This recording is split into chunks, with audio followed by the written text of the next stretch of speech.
రాయదుర్గం ప్రజలు మోసం చేసే వారిని నమ్మొద్దండి. నా ఆత్మ అభిమానాన్ని గౌరవించండి. రాయదుర్గం రెబెల్ ఎమ్మెల్యే బీజేపీ నేత కాపు రామచంద్రారెడ్డి.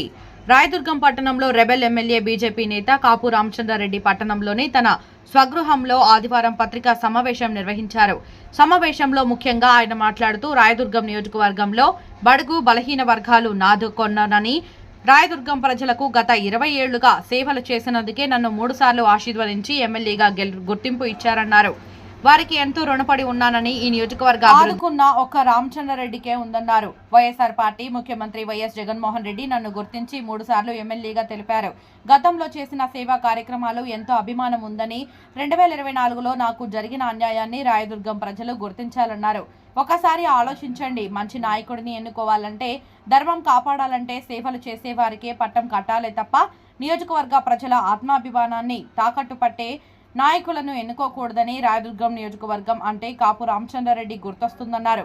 మెట్టు గోవిందరెడ్డి స్థానికంగా ఉంటూ ఏనాటి సేవా కార్యక్రమాలు నిర్వహించకుండా రాయదుర్గం ప్రజలను విస్మరించాలని, అలాంటి వారిని గుర్తించే ముందు ఒకసారి ఆలోచించాలని హితవు పలికారు. బీజేపీ, టీడీపీ, జనసేన కూటమి అభ్యర్థుల్లో భాగంగా కూటమి అభ్యర్థి కాలువ శ్రీనివాసులకు పట్టం కట్టే విధంగా ఉన్నారన్నారు.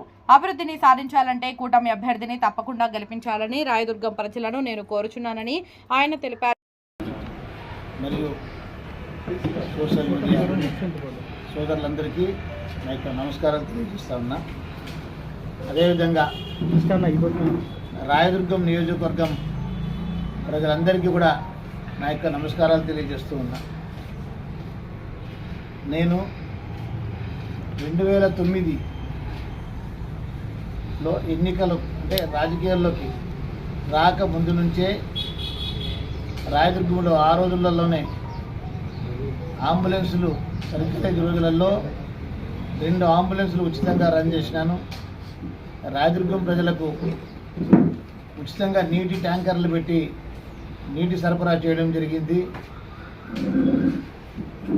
ఈ నియోజకం మొత్తానికి అప్పుడు 2 రూపాయల కిలో బియ్యం ఉన్నప్పుడు ఉచితంగా ఒకసారి బియ్యం పంపిణీ చేయడం జరిగింది. మన కేటీఎస్ డిగ్రీ కాలేజ్ కూడా తర్వాత ఒక బస్సు ఉచితంగా కూడా విద్యార్థుల కోసం పెట్టడం జరిగింది. వేలాదిగా దాదాపు 7,000 ఉచిత వివాహాలు కూడా మీ కళ్ళెదుటనే చేయడం జరిగింది. ఆ రోజు నుంచి ఈ రోజు వరకు కూడా ఉచిత కంటి ఆపరేషన్లు చేస్తూ ఉన్నాం. అదేవిధంగా ఉచిత వైద్య శిబిరాలు ఏర్పాటు చేయడం కూడా జరిగింది. దాదాపు 1000కి పైగా 3 చక్రాల సైకిళ్ళు పంపిణీ చేయడం కూడా జరిగింది. రైతులు ఆత్మహత్య చేసుకున్నప్పుడు ఆ కుటుంబాలకు సొంతంగా కూడా సహాయం చేయడం జరిగింది. రాయదుర్గం నియోజకవర్గం వ్యాప్తంగా కూడా ఎన్నో గుళ్లకు, గోపురాలకు సహాయ సహకారాలు అందించడం జరిగింది. కరోనా సమయంలో నేను మా భార్య పూర్తిగా ఉండి ప్రజలకు అండగా గట్టిగా నిలబడ్డాం. అన్ని రకాలుగా సహాయ సహకారాలు కూడా కరోనా టైంలో అందించి రాయదుర్గంలో ఉండి కూడా పనిచేస్తూ ముందుకు పోవడం జరిగింది. ఈ విధంగా సహాయ సహకారాలు, సేవలు కూడా అందించడం జరిగింది. ప్రభుత్వం తరఫున కూడా ఏమి చేయడానికి సాధ్యముందో అంతా కూడా చేయడం జరిగింది. నెలలో 25 రోజులు అందుబాటులో ఉండి